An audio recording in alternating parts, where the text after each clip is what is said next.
শুভ নববর্ষে সকলকে শুভনন্দন জানাচ্ছি। সবাইকে অনেক অনেক নমস্কার। ভালো থাকবেন সকলে।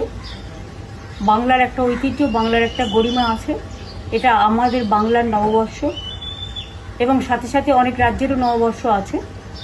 আমি সকলকে বলবো, বাংলা সংস্কৃতি সম্প্রীতির পীঠস্থান এবং সমস্ত সামাজিক সংস্কারের, জাতীয়তাবাদের আন্দোলনের, স্বাধীনতা সংগ্রামের পীঠস্থান, বাংলা সংস্কৃতির পীঠস্থান, বাংলা সর্বধর্ম সমন্বয়ের পীঠস্থান, সংহতির পীঠস্থান। সব ধর্ম, বর্ণ, জাতি বিশেষে সব মানুষ ভালো থাকুন, সুন্দর থাকুন। তাই আসুন, আমরা দাঙ্গা নয়, রক্ত নয়, সন্ত্রাস নয়, অত্যাচার নয়, ওরা অনেক চমকাচ্ছে দিল্লি থেকে, কোনো চমকানি নয়। আসুন আমরা নতুন ভোর নিয়ে আসি, শান্তি সম্প্রীতির বার্তা দিয়ে, সংস্কৃতির বার্তা দিয়ে, সকলকে ভালোবেসে।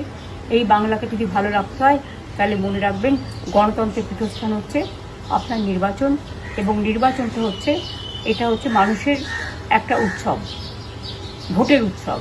সেই দিন আপনার ভোটটি দয়া করে এবার আর অন্য কোনো প্রার্থীকে দেবেন না, জোড়া ফুল চিহ্নে।